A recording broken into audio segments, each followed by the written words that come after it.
Hi! Isang mapagpalayang araw sa ating lahat.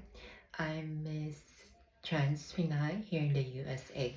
So, for today's video, marami nagtatanong, bakit Miss Trans Pinay in the USA ang aking name here sa YouTube? So guys, sasagutin ko po na I'm a post-op transgender woman. So, I had my operation po last 2023.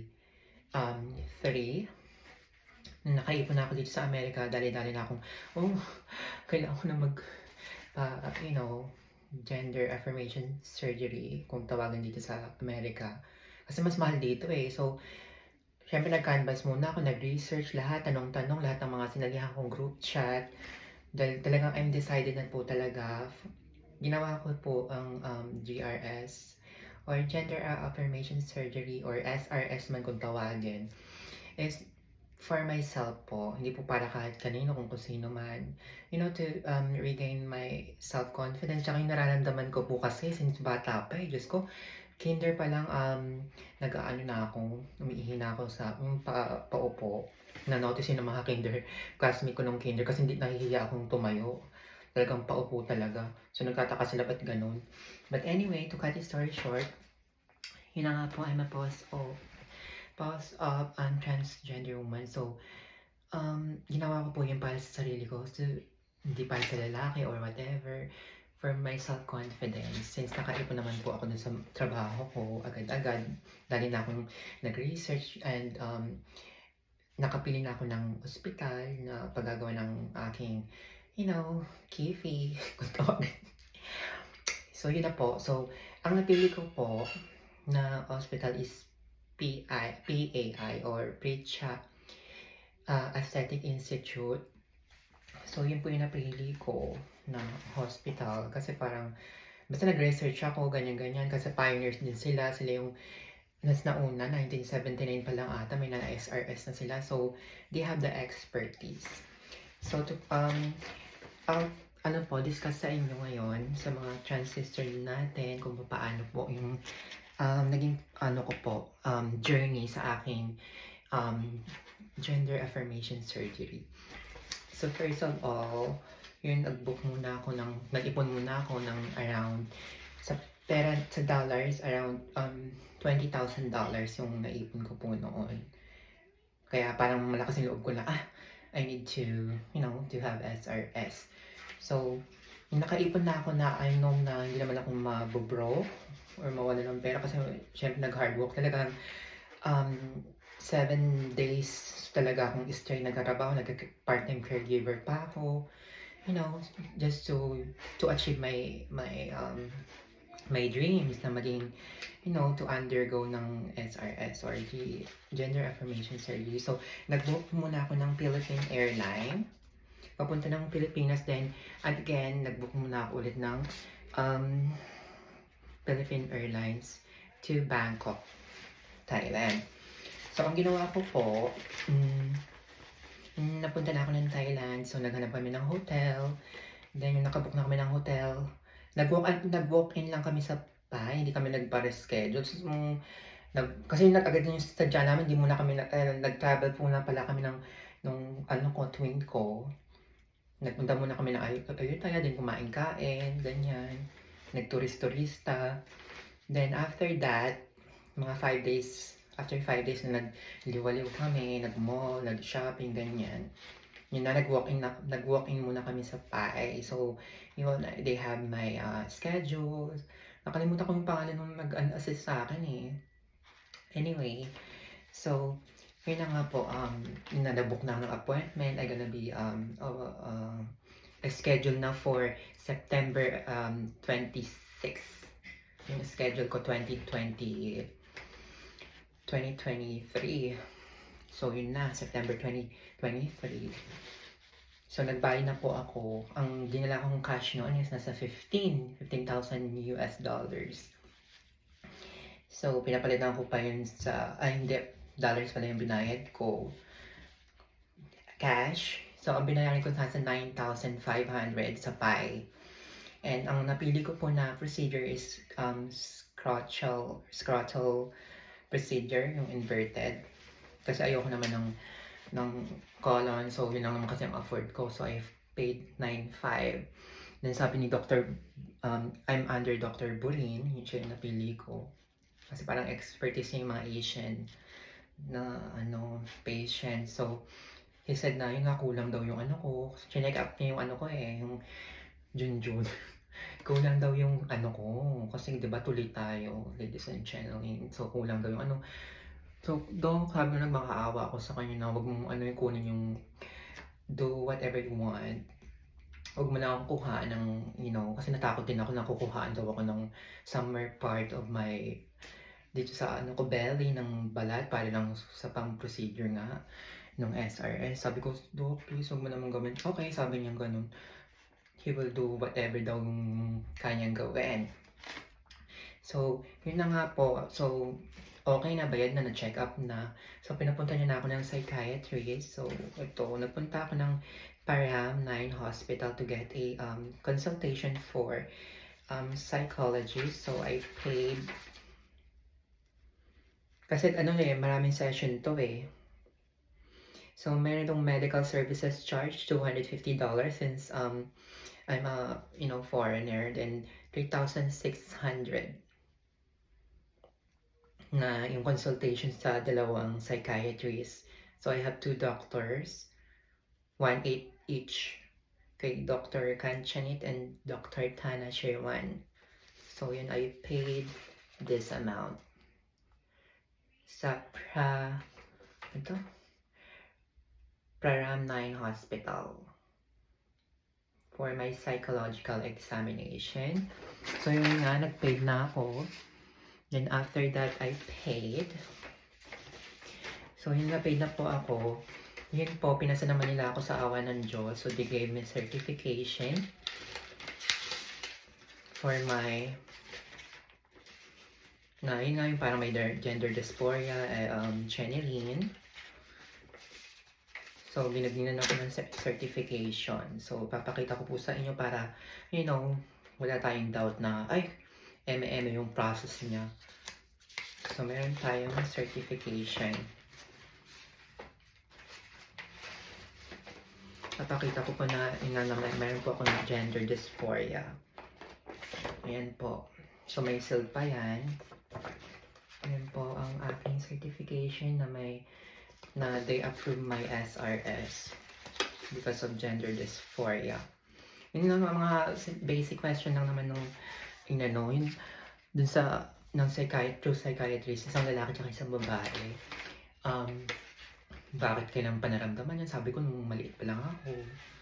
Basta mga ganun-ganun lang. Then, after psychology, psychiatric test, napunta ulit ako kay Dr. Burin na pinakita ko na yung para to go through the operation. So, nagbayad na po ako sa PAI since okay naman na yung aking. So, ito po yung resibo ng binayad ko. Ito na lang yung pangalan. So, ayan po. PAI. Nagbayad na po tayo sa PAI. So, bawat po, yung sa PAI po, hatid sundo ako nung van nila. So, pupunta kami sa psychology hospital. Hatid sundo po kami doon. Nagbibigay na lang ako ng tip na 100 dun kay kuya kasi nakakaawa naman. Tsaka yung kasama kong hula, 100 baht para, for good luck, and kawawa naman sila. Hatid sundo para may pang-merienda naman sila, tsaka galing naman ako ng US. Then, so, ito na nga po. So, na-schedule na nga po yung aking operation on the 26th ng September 2023. So, yun na po, pumunta kami dun sa magandang hospital, sa, ang pangalan ng hospital na yun? International, Hayatai International Hospital. So, parang 5-star hospital. So, dun na, parang na-excite ako. May video pa nga ako dun, or short sa YouTube ng hospital. Talagang, 5-star service yung hospital. Tapos yun na, naoperahan na ako. Ang operation ko is nasa nung umaga. So, sabi nung kapatid ko, yung tagabantay ko, yung twin ko, alas 10 yung operation, nandun na ako sa operating room. 9 AM. Tapos, natapos daw yung operation, magfo-4 na. So, buti daw nabuhay ako kasi parang kinakabahan daw siya baka na, ano yun, parang, di ba may kung anong mangyari, knock on wood. Pero, thank you Lord God, Jesus Christ, kasi nabuhay po ako ni The Sun Channel. Kasi medyo delikado din ba yung SRS. So, yung nasa ospital na ako, yan, napakain ako ng gelatin. Kaso wala akong ganang kumain nun kasi parang, pero yung SRS ako, yung pagdilat ng mata ko, oh my gosh, nasaan ako? Ha? Tapos na? Oh my gosh. Babae na ako, yun yung agad yung naano ko. Nagtagumpay, parang babae na ako, thank you Lord, buhay po ako, ganyan, ganyan. Napatingin ako sa kapatid ko, sabi niya, okay ka lang ba? Ganyan, parang naiyak ako.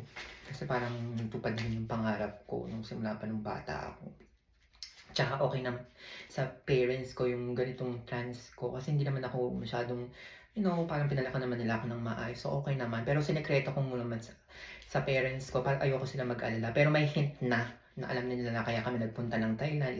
Ganun na nga. Pero sinekreto ko po sa parents ko.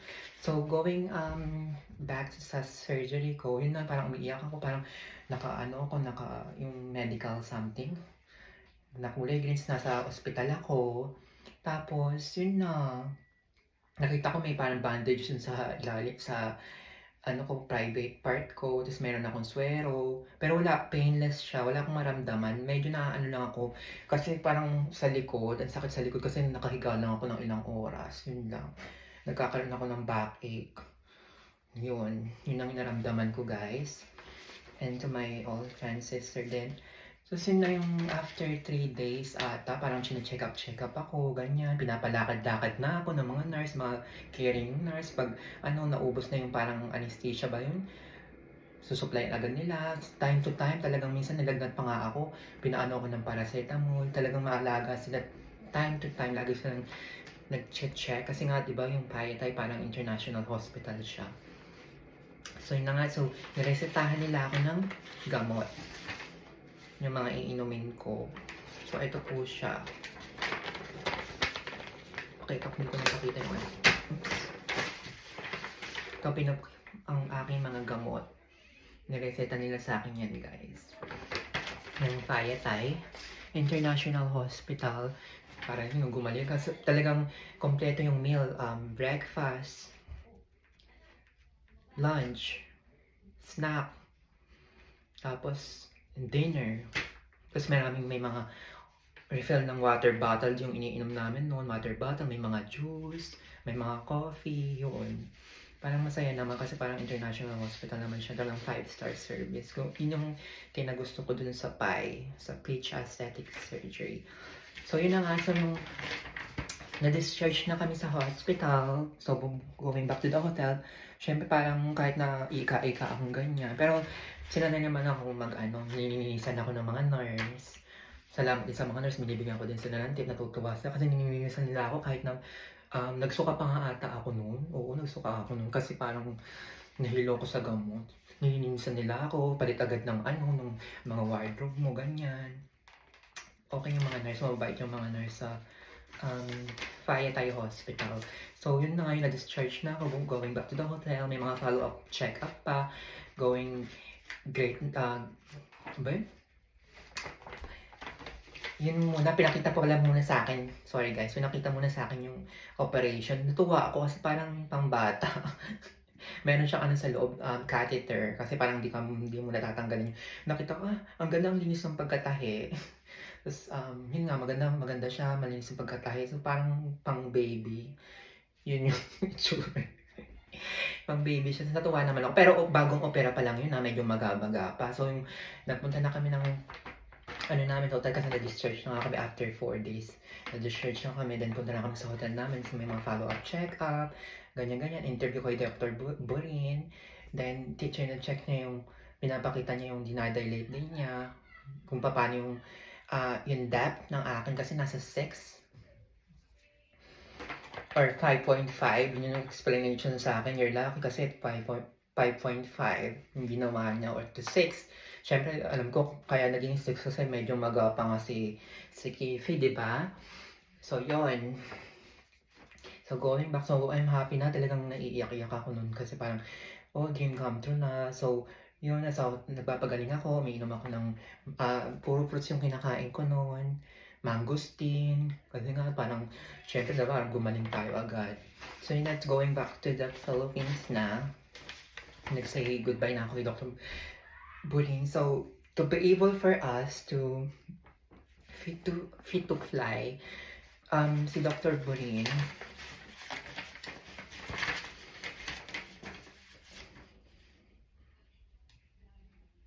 ito pala yung papakita ko muna yung ano ko. Yung mga follow-up check-up ko kay Dr. Supay. Ayan siya guys. So parang may mga ebidensya tayo. May resibo tayo, char. So yun na nga. So yun yung mga follow-up check-up. So kailangan ko na ngayong umuwi ng Philippines. Kasi nag-i-stay sa Thailand. 28 days, guys. 28 days. Nag-i-stay ako ng Thailand. So,